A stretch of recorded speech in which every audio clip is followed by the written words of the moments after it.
What is mental health? Normally, when trying to define terms, we have this tendency of defining them by negation. So many people, when they get asked this question, they simply respond, well, mental health is simply the absence of some mental illness. But in reality, it is much more than that. We need our definitions to be informative.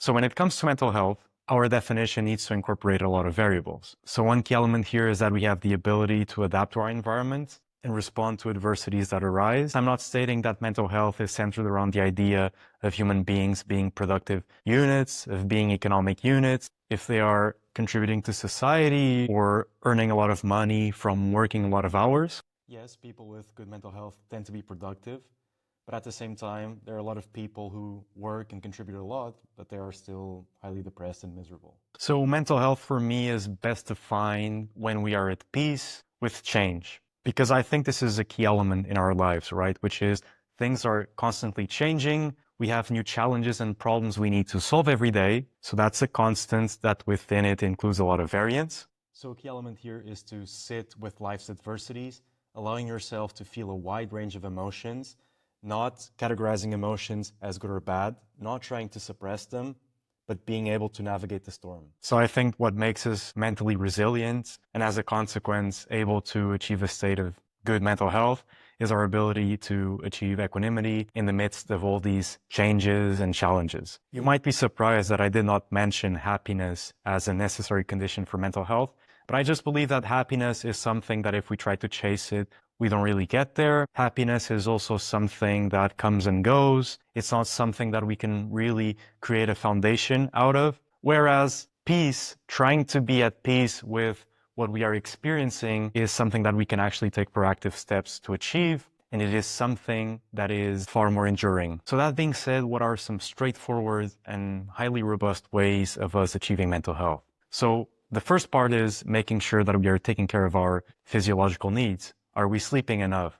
Are we eating enough? Are we moving enough? Are we helping our bodies and minds achieve some sort of circadian rhythm stability? So this can be achieved by structuring our sleep and wake times in a consistent way. Are we meeting our social needs? As you know, humans are social animals, and some of us need more social contact than others. But at the end of the day, are we inserted in the community? Do we feel a sense of connection with other human beings? Do we have strong friendships in our lives? Do we have a support system, a strong family?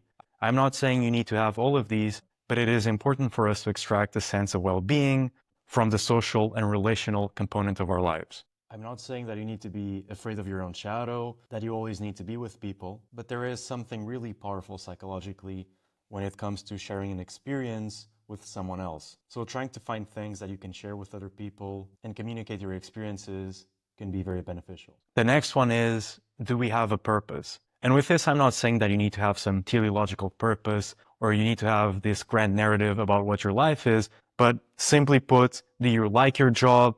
Do you feel that the actions that you are making day to day coincide with your long-term objectives? Do you feel that the responsibilities that bear upon you are actually meaningful in some way, meaning that you are able to derive some satisfaction from them? Because of course we know that something that really invites depression is doing something hard that we really don't enjoy. When I say this, I'm not talking about putting yourself out of your comfort zone or trying a cold plunge and attempting to increase your stress threshold some other way. So I'm not talking about intentional adverse exposures. So for many of us, of course, sometimes there is no option. We simply need to do what we need to do, even if we don't like it, to just get by. But that doesn't mean we can't take some actions to sort of change the course of our life and end up doing something that we truly do enjoy. And the last one that I will be discussing here, of course, there are far more other dimensions that we need to assess, but just to summarize, you're likely tired of hearing me talk.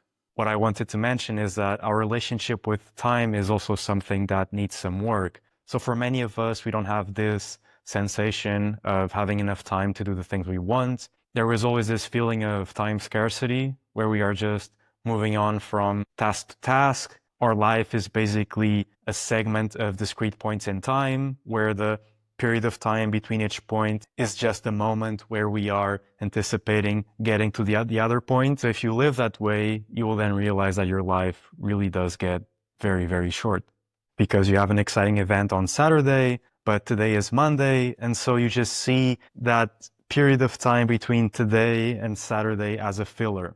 You do that enough times, you really condense the amount of time that you are living. As a bonus, something else that is very important is to have a mindset that is grounded in curiosity. I think curiosity is the antidote to fear.